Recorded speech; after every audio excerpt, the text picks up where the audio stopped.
I walk into my son's expensive flat thinking this is a simple conversation about money. Ryan sits on his leather sofa, the one I helped him buy, scrolling through his phone. "Mom, what's up?" he asks without looking up. I take a deep breath. "Ryan, I need help with rent this month. My hours got cut at work and I'm short by about 400 pounds. He laughs. Actually, I laugh. "You're joking, right?" My chest tightens. "I wouldn't ask if it wasn't serious. I've never asked you for money before." "And I'm not starting now," he says, still smiling like this is amusing. "You should have saved better. That's not my problem." His girlfriend, Natasha, appears from the bedroom wearing designer loungewear. Is she asking for money again? Again? This is the first time I've ever asked. "She'll be fine," Ryan says, waving his hand dismissively. "She always figures it out." I stand there, stunned. This is the son I raised alone after his father left. The son I worked 3 jobs to put through university. The son I gave everything to. "Ryan, I'm serious. I might lose my flat." "Then move somewhere cheaper. Problem solved." He returns to his phone. I turn to leave, my hands shaking with humiliation. Then Natasha says something that stops me cold. At least now she knows how it feels to be poor. I look back. "What did you say?" She smiles. "Nothing. Have a nice day, Mrs. Wildclaff-Patterson." I drive home in a daze. My phone buzzes with a text from Ryan. "Mum, don't be dramatic. You're not actually going to lose your flat. Stop guilt-tripping me." Guilt-tripping. That's what he thinks this is. I pull over and sit in my car trying not to cry. Trying to understand how my son became this person. Then I remember something. Last year I added Ryan's name to my savings account, just as a precaution in case something happened to me. So he could access funds for my funeral if needed. The account had £32,000, my entire life savings. I check my banking app with trembling fingers. The savings account loads. Balance, £847.23. My vision blurs. £31,000. Gone. I scroll through the transaction history with shaking hands. Withdrawals over the past 6 months, 5,000 here, 7,000 there. Transfers to accounts I don't recognize. The most recent withdrawal was yesterday, £10,000. Transferred to R. Patterson Trading Limited. I don't know what that is. I've never heard of it. But Ryan's name is on it. My son didn't just refuse to help me pay rent. He's been systematically draining my life savings while I struggled. And I had no idea. I sit in my car outside my tiny flat, staring at the numbers, and something inside me changes. Not breaks, hardens. Ryan thinks I'll just figure it out, like I always do. He has no idea what's coming. Because what he doesn't know is that the account he's been stealing from, it's not just a savings account. I call my bank immediately. The representative, a kind-sounding woman named Claire, listens as I explain the situation. "Mrs. Patterson, I can see the account in question. You're listed as the primary account holder, with Ryan Patterson as a designated beneficiary. That means he has access only in the event of your death." My heart pounds. But he's been making withdrawals. Large ones. That shouldn't be possible with beneficiary-only status. Let me check the account permissions. I hear typing. Then silence. "Mrs. Patterson, someone changed the account settings 4 months ago. Ryan Patterson was upgraded from beneficiary to joint account holder. The request was submitted online with your account credentials." "I never did that. I would never do that." "I believe you, but according to our records, the request came from your verified email address and was confirmed with your security questions." My blood runs cold. Someone hacked my account? Or someone who knew your security information? "Mrs. Patterson, this could be identity theft or fraud. I'm flagging this account immediately. No further transactions can be processed until we investigate." "What about the money he already took?" "If we can prove unauthorized access, we can pursue recovery, but you'll need to file a police report and provide evidence that you didn't authorize the account change." I thank her and hang up. Then I open my email. I search for any messages from the bank about account changes. Nothing in my inbox. I check my spam folder. There, buried among junk mail from 4 months ago, are 3 emails from the bank. Account change request received. Account change confirmed. Ryan Patterson now joint account holder. I never saw them. Never got the notifications because they were automatically filtered to spam. Someone set up a filter rule. Someone who had access to my email. I check my email settings. There's a filter rule I didn't create. Any email from the bank gets sent to spam, and marked as read. Created 4 months ago, the same day Ryan was added as joint account holder. My hands shake as I screenshot everything. Then I dig deeper. I check my login history. There are logins from IP addresses I don't recognize. Multiple times over the past 4 months, all from locations near Ryan's flat. He didn't just steal my money. He hacked my email, changed my account settings, and systematically drained my savings. All while I struggled to pay rent. All while he laughed at me for asking for help. I spend the next hour documenting everything. Screenshots of transactions, email filters, login histories. Then I find something else in my deleted emails. A message from 6 months ago, from Natasha to Ryan, forwarded to my email by mistake, then immediately deleted. But email deletion isn't permanent, it's recoverable. I restore it and read, "Baby, I checked. Your mom's account has way more than we thought. Once you get joint access, we can drain it slowly. She'll never notice until it's too late. Then we use that money for the trading company startup. This is perfect." My stomach turns. This wasn't just Ryan. Natasha planned this. They planned it together. I forward everything to a new email address they don't know about. Then I call someone I should have called years ago. My brother, William. He's a financial advisor. He'll know what to do. William arrives at my flat within an hour. I show him everything. The empty account, the emails, the transaction history. His face goes from concern to furious. "He stole £31,000 from you?" And laughed when I asked for $400 to pay rent. William's jaw clenches. "Judy, this is serious fraud. He could go to prison." "I know. Do you want to press charges? Because once you file that police report, there's no going back." I think about Ryan's laugh, about Natasha's smug smile, about working 3 jobs so he could have a better life. Yes, I want to press charges. Good, but first, we're going to do something else. He pulls out his phone and makes a call. "Hi, this is William Patterson. I need to speak with someone about freezing an account for suspected fraud." "Yes, I'll hold." He covers the phone. "That trading company Ryan created? R. Patterson Trading Ltd? I'm going to bet that's where most of your money ended up. If we can freeze it before he moves the funds offshore, we can recover everything." 10 minutes later, he hangs up. Done. The company account is frozen pending investigation. He can't touch a penny. Will he know? Not immediately, but he'll find out soon. Enough when he tries to access funds. I feel a grim satisfaction. Ryan thought I'd just accept this, just move somewhere cheaper, and keep struggling while he lived off my money. He's about to learn a very expensive lesson. The next morning, I go to the police station. I bring every piece of evidence. The officer who takes my statement, Detective Harris, listens carefully.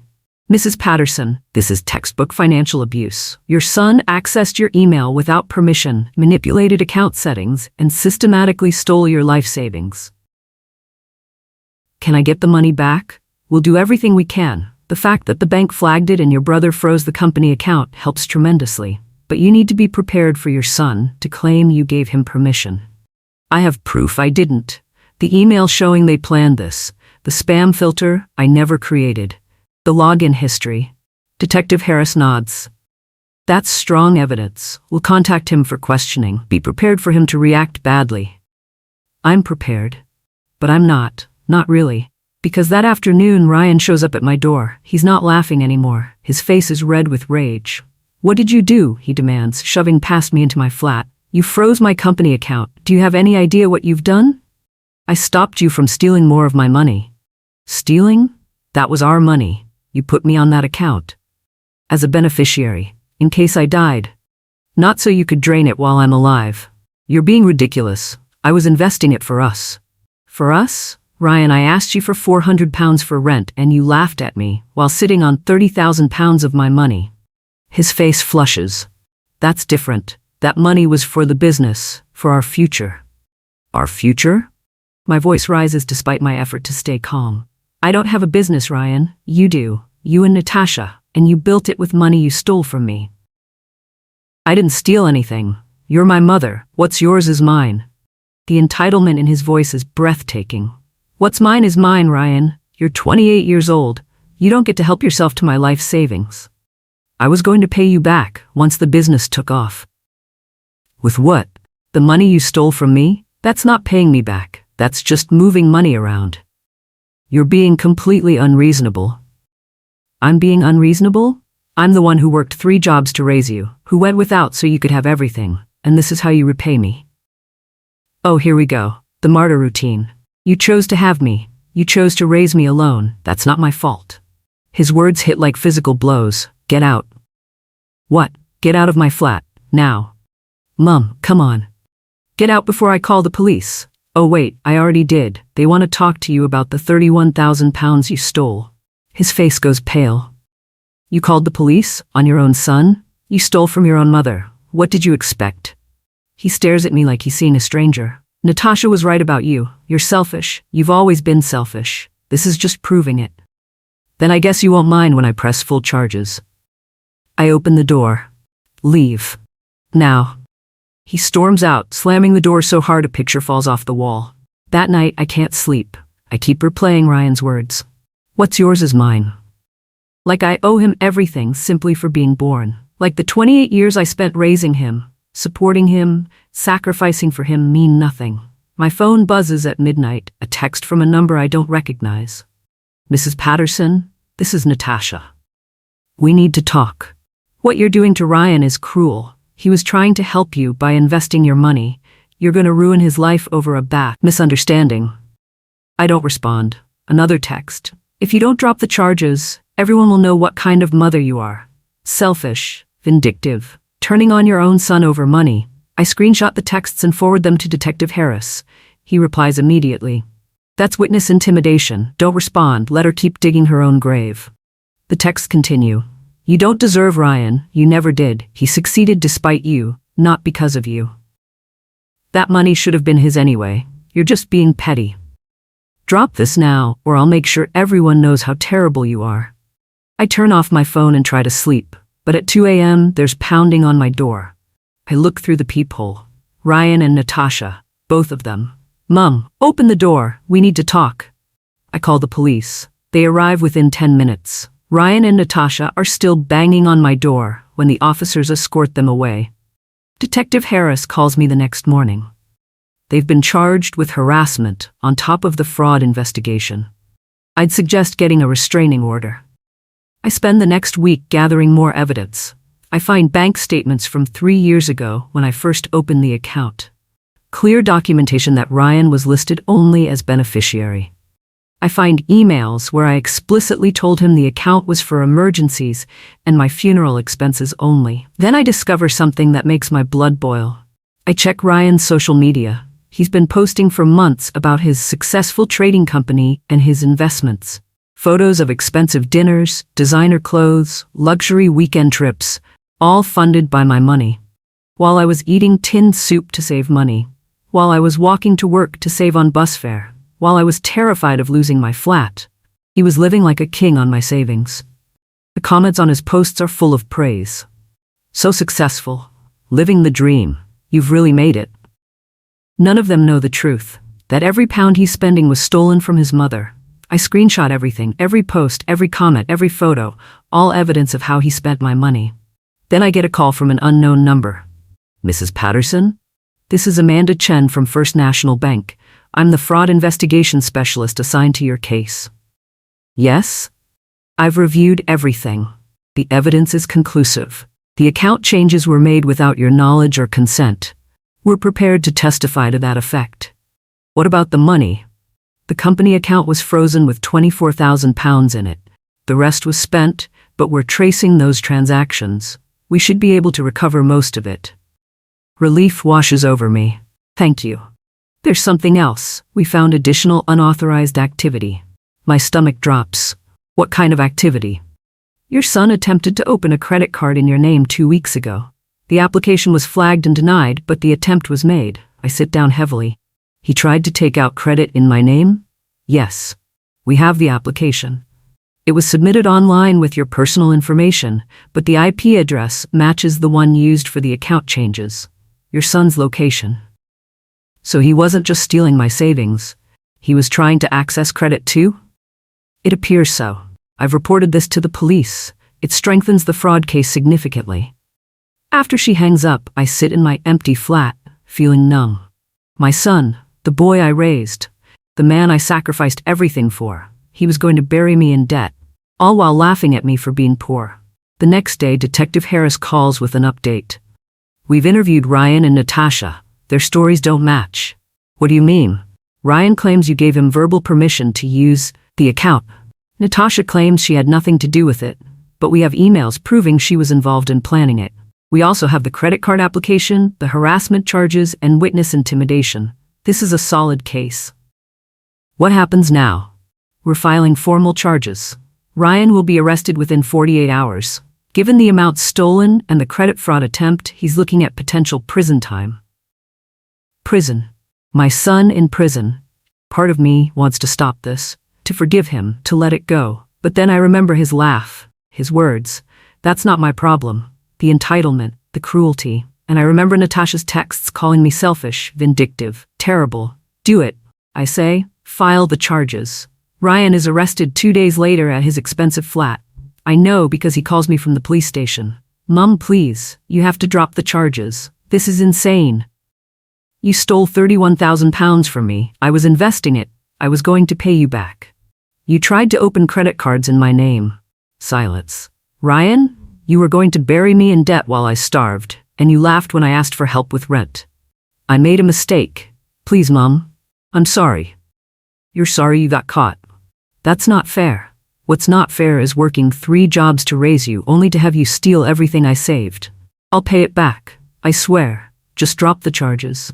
The bank already froze your company account. You can't pay me back with my own money. Then I'll get a loan. I'll figure it out. Like I should have figured out rent? Like I should have moved somewhere cheaper? He's crying now. Actually crying. Please, Mum, I can't go to prison. I'll lose everything. You should have thought about that before you committed fraud. I hang up. He calls back immediately. I don't answer. Natasha calls next. This is your fault. You're destroying his life. He destroyed his own life when he stole from me. He's your son. How can you do this to him? How could he do this to me? He's facing prison because of you. He's facing prison because he committed crimes, multiple crimes, against his own mother. You're going to regret this. The only thing I regret is adding him to that account in the first place. I block her number. Over the next week, I get calls from extended family. Aunts and uncles who barely speak to me suddenly have opinions about my choices. My sister calls, her voice sharp. Judy, what are you doing? Ryan says you're pressing charges for a misunderstanding. It's not a misunderstanding. He stole £31,000. He's your son. You can't send him to prison. He's an adult who committed fraud. Actions have consequences. You're being vindictive. This is about control. This is about theft and harassment and attempted credit fraud. You need to drop this before you tear this family apart. Ryan tore this family apart when he decided my life savings were his to take. She hangs up on me. More calls come, more accusations. I'm being unreasonable, cruel, a bad mother. No one asks about the £31,000. No one asks how I survived while Ryan drained my account. No one asks why a 28-year-old man thought he had the right to steal from his mother. Then William calls with news. The prosecution is offering Ryan a plea deal. What kind of deal? If he pleads guilty to fraud and agrees to pay full restitution, they'll recommend 2 years suspended sentence and community service instead of prison time. And if he doesn't take it, he goes to trial. With the evidence we have, he'll likely lose and face 3 to 5 years in prison. What do you think I should do? William is quiet for a moment. That's not my call, Judy, but I will say this. Ryan needs consequences. Real ones. Whether that's prison or supervised probation with restitution, that's for you to decide. I think about everything. The laugh, the theft, the lies, the harassment, the credit fraud. But I also think about the little boy who used to crawl into my bed during thunderstorms. The teenager who hugged me when I cried after a hard day at work. The person he was before Natasha. Before entitlement consumed him. Tell them I'll agree to the plea deal on 2 conditions, I say finally. What conditions? First, full restitution, every penny, with interest, and proof that Natasha wasn't involved in planning this goes away. I want her charged too. That's already happening. She's being charged with conspiracy to commit fraud based on those emails. Good. Second condition, Ryan completes a financial counseling program. I want documentation that he understands what he did wrong. I'll pass that along to the prosecutor. 2 days later, I'm called to a meeting at the prosecutor's office. Ryan is there with his lawyer. He won't look at me. The prosecutor, a stern woman named Patricia Wells, explains the terms. Mr. Patterson will plead guilty to 1 count of fraud. They'll receive a 2-year suspended sentence, 300 hours of community service, and is required to pay full restitution of £31,200 plus interest within 2 years. He'll also complete a financial responsibility course. She looks at Ryan. This is a generous offer given the severity of the crimes. If you violate any terms, the suspended sentence becomes active and you go to prison. Do you understand? Ryan nods, his voice barely a whisper. Yes. Mrs. Patterson has agreed to these terms provided you complete everything as ordered. She's being more generous than you deserve. Ryan finally looks at me. His eyes are red. I'm sorry, he says. I know. I don't say I forgive him, because I don't. Not yet, maybe not ever. The restitution begins immediately, Patricia continues. You'll pay £500 per month minimum. If you miss a single payment, the deal is void. Ryan's lawyer shifts uncomfortably. £500 per month is significant given my client's current unemployment. Your client stole £31,000 from his mother. Patricia cuts him off. He can get a job like everyone else. The plea deal is finalized within a week. Ryan pleads guilty in court. I sit in the gallery watching him stand before the judge. The judge is not gentle. Mr. Patterson, you stole from the person who gave you life, who raised you, who sacrificed for you. That betrayal is particularly egregious. You're fortunate your mother is showing mercy you don't deserve. If you violate any term of this agreement, you will serve the full sentence. Do you understand? Yes, Your Honor. Good. Court is adjourned. As we leave, Ryan tries to approach me. His lawyer stops him. Don't, you're on probation. Any contact she doesn't initiate violates the restraining order. Ryan looks at me, his face pleading. I walk past without speaking. Outside, William is waiting. How do you feel? Empty, I admit. I thought I'd feel vindicated or satisfied, but I just feel sad. That's normal. He's still your son. He is, but I don't know if we can come back from this. Maybe not, but you did the right thing. He needed to face consequences. Over the next month, I start receiving payments. £500 deposited on the first of each month like clockwork. I don't know where Ryan's working. I don't ask. I use the first payment to pay rent.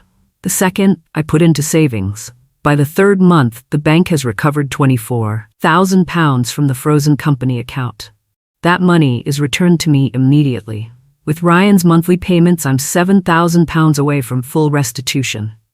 I start sleeping better. The crushing anxiety about money lifts slightly. I'm not rich, but I'm no longer terrified. Then I get a letter. From Ryan. I almost throw it away unopened, but curiosity wins. The letter is handwritten. Messy, like he wrote it quickly before he lost courage. Mom, I know I don't have the right to contact you. I know the restraining order says you have to initiate any communication. But I needed to tell you something. I'm working now. 2 jobs, one during the day at a warehouse, one at night doing deliveries. It's hard. I'm exhausted all the time. But it's teaching me something I never understood before. The value of money. Every pound I earn is a pound I appreciate. Every payment I make to you is a reminder of what I took. What I stole. I keep calling it borrowed or invested, but my counselor says that's avoidance. It was theft. I stole from you, and I can't take that back. Natasha left me. When the money ran out and I lost the flat, she was gone within a week. Moved on to someone else who could fund her lifestyle. I see now that she used me, but I also see that I let her, because it was easier to blame her than to admit I was greedy. Entitled. Wrong. I don't expect forgiveness. I don't deserve it. But I want you to know I'm trying to be better, to be the son you deserved, even if it's too late. I'm sorry for everything, Ryan. I read it 3 times, then I fold it carefully and put it in a drawer. I don't respond, not yet. Maybe not ever, but I don't throw it away. 3 months later, the final restitution payment arrives. £31,200, plus interest, fully repaid. William calls me to confirm. It's all there, every penny. He did it. How? He sold everything. The car, the furniture, the designer clothes, moved into a bedsit, worked constantly. He was determined to finish the payments. And Natasha, charged with conspiracy to commit fraud, took a plea deal, 6 months in prison, starting next week. I should feel vindicated. Instead, I just feel tired. 6 months after the final payment, I get another letter from Ryan. This one is different, calmer, more thoughtful. Mom, I completed the financial counseling program today. I wanted to share something I learned.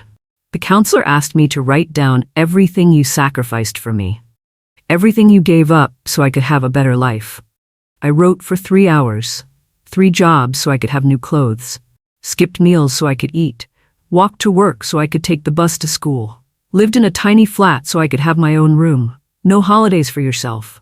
No luxuries, no breaks, just work and sacrifice and love. And how did I repay you? By stealing, by laughing at you when you needed help, by treating you like you owed me everything, simply for existing. I understand now why you pressed charges. It wasn't revenge, it was consequences. It was teaching me what no one else ever did, that actions matter, that people matter, that you can't just take from those who love you. I'm different now. Not perfect, but different. I work hard, I save money. I help others when I can. I volunteer at a food bank on weekends. I see people struggling like you struggled, like I made you struggle, and it breaks my heart. I don't expect you to respond to this, but I needed you to know you were right about everything, and I'm sorry. So incredibly sorry. Your son, Ryan. I read this letter multiple times. Then I do something I haven't done in months. I write back. My letter is brief. Ryan, I received your letter. I'm glad you've learned from this. I'm glad you're working hard and helping others. I'm not ready to see you yet. Maybe someday, but not yet. The hurt is still too fresh, the betrayal too deep. But I want you to know, I never stopped loving you, even when I was pressing charges, even when I was furious and betrayed. You're still my son. I just need time. Lum. A year after Ryan's arrest, I'm doing better. I've rebuilt my savings. I've gotten a small raise at work. I've moved to a slightly nicer flat. Life isn't perfect, but it's stable. Then I get a call from an unknown number. Mrs. Patterson? This is Susan Clark from the National Fraud Office. I'm calling about your case against Ryan Patterson. My heart sinks. Is something wrong? Did he violate probation? No, nothing like that. Actually, I'm calling because we've been investigating Natasha Williams more thoroughly since her arrest. She's been involved in similar schemes before, multiple times. What? She targets young men from wealthy families or with access to family money, manipulates them into stealing, then disappears with the funds. Your son wasn't her first victim. My stomach turns. How many others?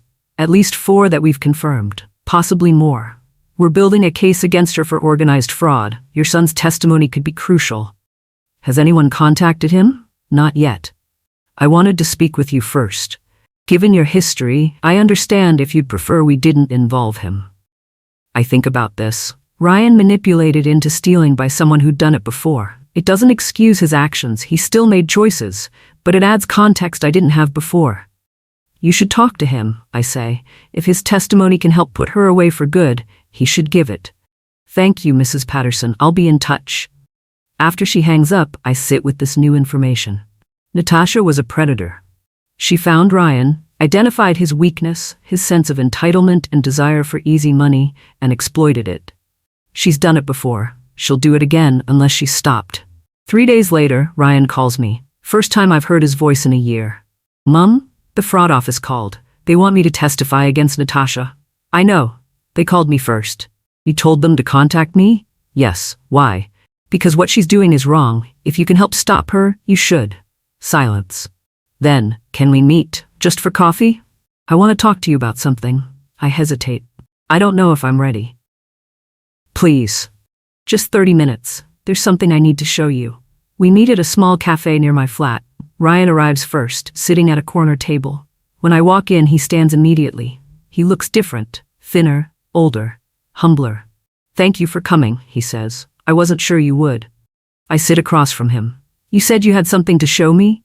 He pulls out a folder. These are financial statements from my jobs. I wanted you to see that I've been saving, putting aside money beyond the restitution payments. Why? Because I want to pay you back for everything else.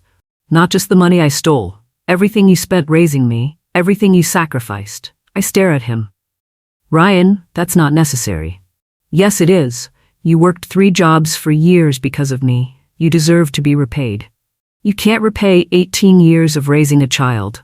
I can try. I've been calculating. Rent, food, clothes, school expenses, university fees.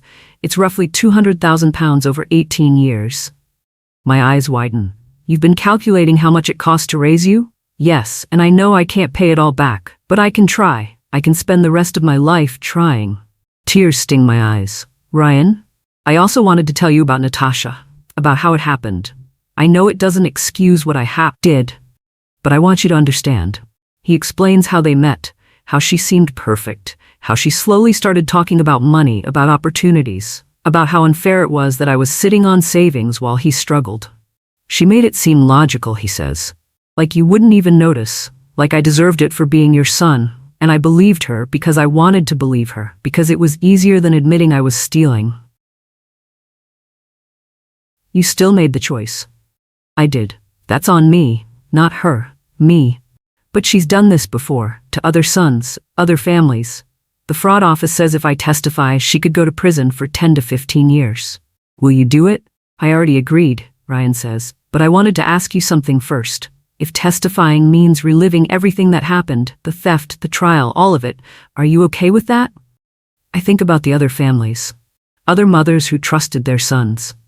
Other sons who were manipulated into betraying that trust. If it stops her from doing this to someone else, then yes, I'm okay with it. Relief crosses Ryan's face. Thank you. We sit in silence for a moment. Then I ask the question that's been haunting me. When did you stop seeing me as your mother and start seeing me as a source of money? He flinches. I don't know. It was gradual. Natasha kept talking about how parents owe their children support, how you had money you weren't using, how it wasn't fair that you had savings while I struggled, and somewhere along the way, I started believing her, started feeling entitled. Even though I raised you alone, even though I worked myself to exhaustion for you, I told myself that was your choice, that you chose to have me, so you owed me. It's sick, I see that now, but that's what I believed. And when I asked for rent money, when I was desperate, his eyes fill with tears. I was already in too deep. Admitting I had your money meant admitting what I'd done. So I laughed instead. I pretended like you were being ridiculous, because facing the truth was too painful. It hurt me, I say quietly, more than the theft, your laugh, your dismissal, like I was nothing. I know, and I'm sorry, I'm so sorry. We talked for 2 hours about everything, about his childhood, about the divorce, about Natasha, about the theft, about the year since his arrest. When we're done, I don't forgive him, but I understand him better. I'm not ready to have you back in my life fully, I tell him, but we can do this. Coffee once a month, slowly. That's more than I deserve. Yes, it is. The trial against Natasha happens 4 months later. I attend, sitting in the gallery. Ryan testifies, explaining everything, how she targeted him, how she manipulated him, how she planned the theft. The prosecutor is thorough. Mr. Patterson, you've stated Miss Williams encouraged you to access your mother's savings account. Can you explain how that began? Ryan's voice is steady. She asked about my family situation. I mentioned my mom had savings for emergencies. Natasha said it was unfair that my mom had money while we struggled. She said children deserve support from their parents, that the money should be mine. And you believed her? I wanted to believe her, because it justified what I wanted to do anyway. Which was? Take money that wasn't mine. The honesty is painful to hear, but it's real.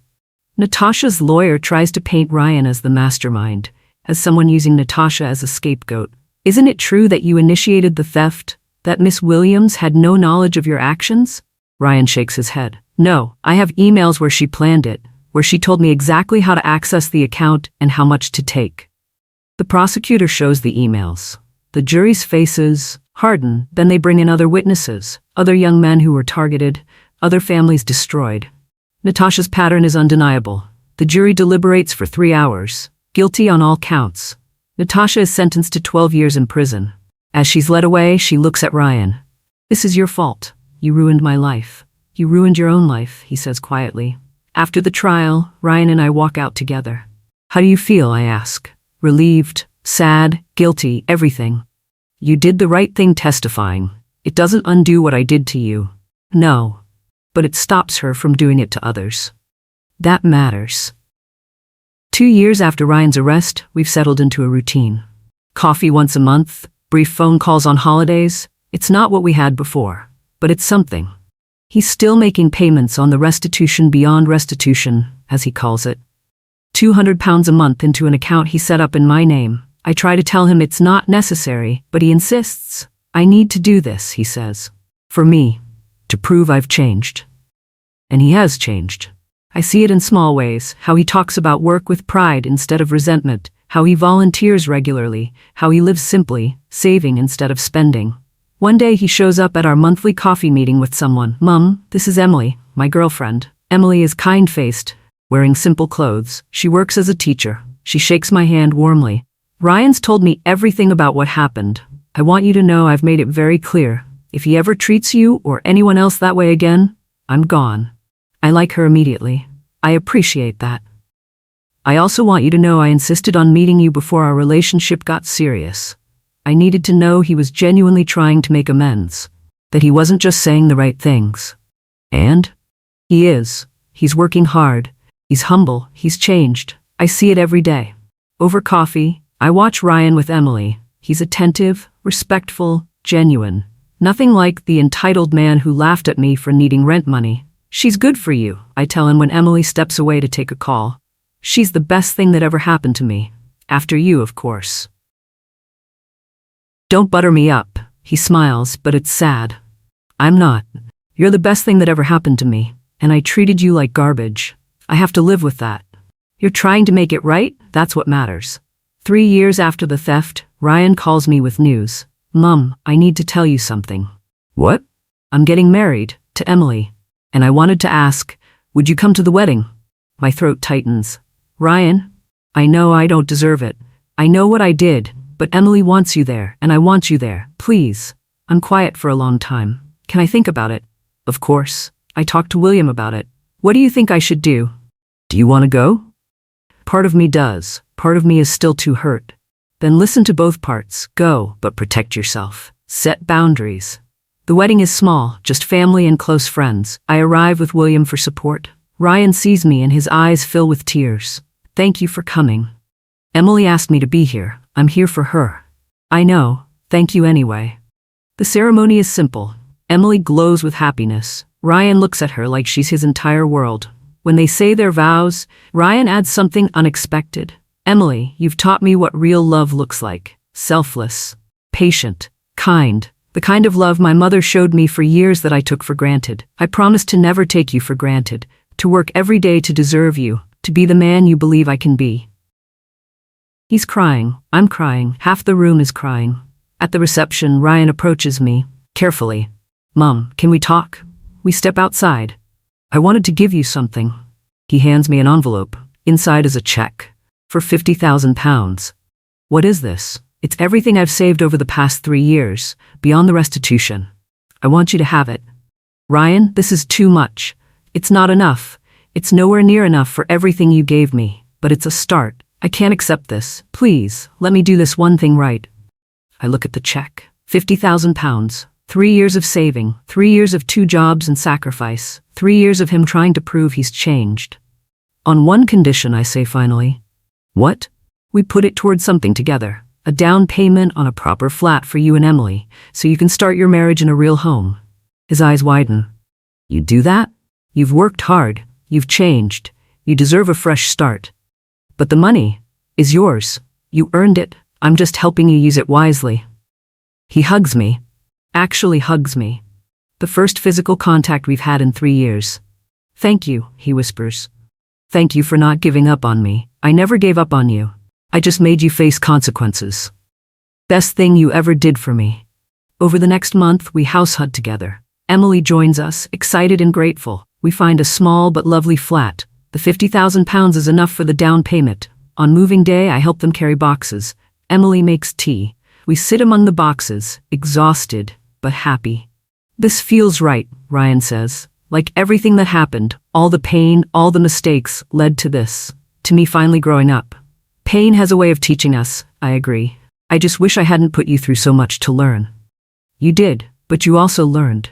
That's what matters. Emily takes his hand. We're going to be okay. All of us. And looking around their new home, I believe her. 4 years after Ryan stole my savings, I'm sitting in my comfortable flat when the doorbell rings. It's Ryan, Emily, and a tiny bundle in a blanket. "Mom," Ryan says, his voice thick with emotion.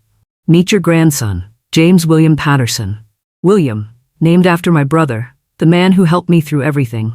I take the baby carefully. He's perfect. Tiny fingers, soft skin, Ryan's eyes. He's beautiful. "We wanted you to be the first to meet him," Emily says, "before anyone else, because you deserve that honor." "I don't know if I deserve it." "You do," Ryan insists. "You're the strongest person I know. You held me accountable when I needed it. You forgave me when I didn't deserve it. You're the kind of grandparent I want James to have." I look down at the sleeping baby. "I won't let you take advantage of me again."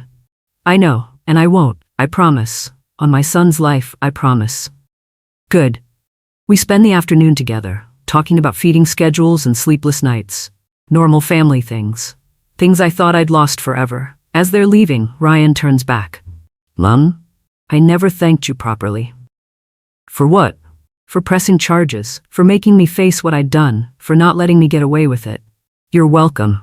If you hadn't, I'd still be that entitled person. I'd still be with Natasha. I'd still be making terrible choices. You saved me by holding me accountable.